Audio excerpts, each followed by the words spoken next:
Hey guys, I'm Kent Tilley with K4 Financial, and you may have come to us because you saw Joaquin talking about making saves with your pension plan.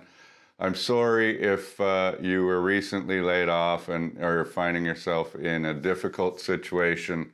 Um, if you got laid off with a place that had a pension plan, then something right now is about to happen. One of two things. You have one of two types of pensions, and that's going to sort of dictate how your decision needs to be made. So the first and most simple one is a defined contribution pension plan. That meant that you and your employer were putting money off of your paychecks into an account, an investment account that you could see and you could watch it grow. You made defined contributions and you could see it there. What's going to happen, because this was a pension plan, is you are going to have to convert it into an account called a LIRA, or a locked-in retirement account, which is basically just like an RSP, except it's locked in and you can't add to it. And the reason for this is because you were contributing to a pension plan, and the government says you need to keep this as a pension plan, so you need to keep investing it until retirement, and then you can draw out on it through your retirement. It's very simple, and the only thing that's going to happen now is you're going to go from, say, you had a group plan, a big company that has them all the time would be, say, Sun Life, and they had a good group plan, and now you're going to be switched over to the advisor side, and they're going to say, okay, now we're going to invest the money for you instead of in the group, and you're going to pay this individual advisor to invest this money for you. Depending where you are, basically you're going to be charged between 1.9% to 2.5% for somebody to invest this money for you. There are way cheaper ways for you to invest your money that should benefit you in the long run. There are. They exist all over the place. Just Google it, you can find it. The robo-advisors, do it yourself, whatever you want.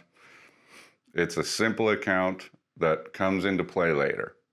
So you probably shouldn't be paying that much money for your investments, but if you need advice, then we can drop your fees from what you're paying over there. We can certainly do that and continue to give you advice.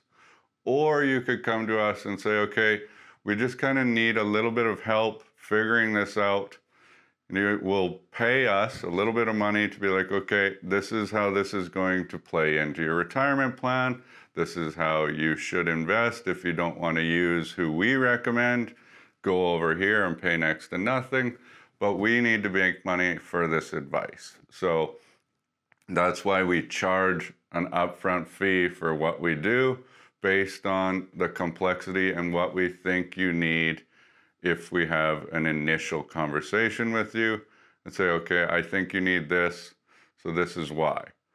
Now, the more complicated scenario is you had a defined benefit pension plan, which means your benefit was defined. So if you retire at 65, it was going to pay you $3,000 a month for the rest of your life for as long as you live, which is something that you don't know.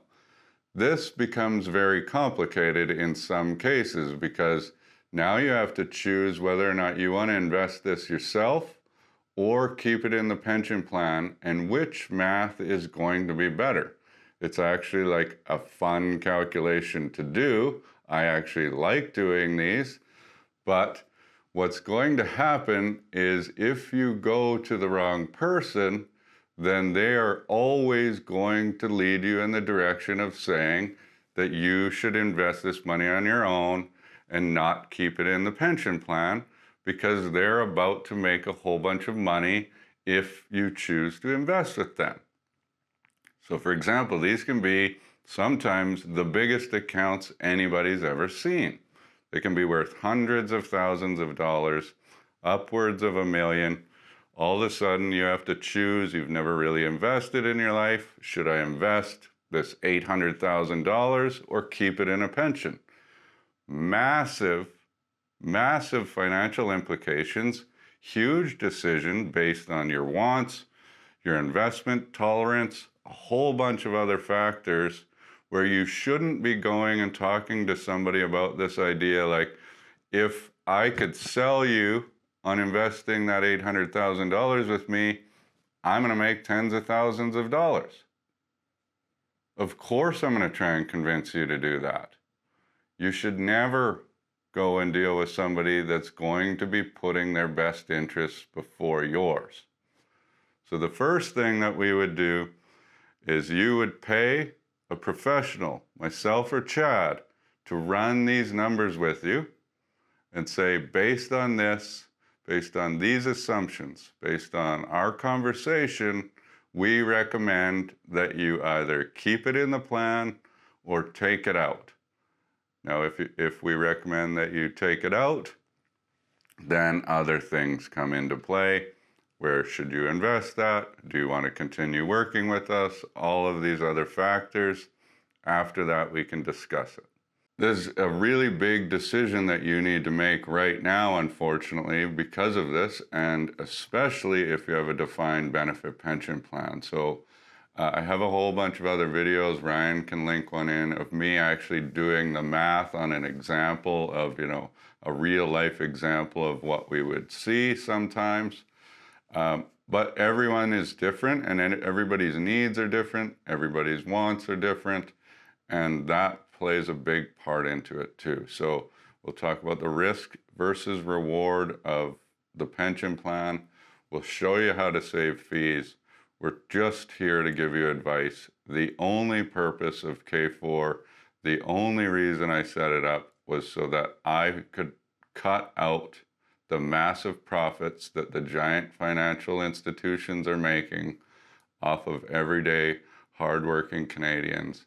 And they're the ones that have been laying people off in the thousands because they're not making enough profits, while little companies like mine are trying to grow in this exact same environment.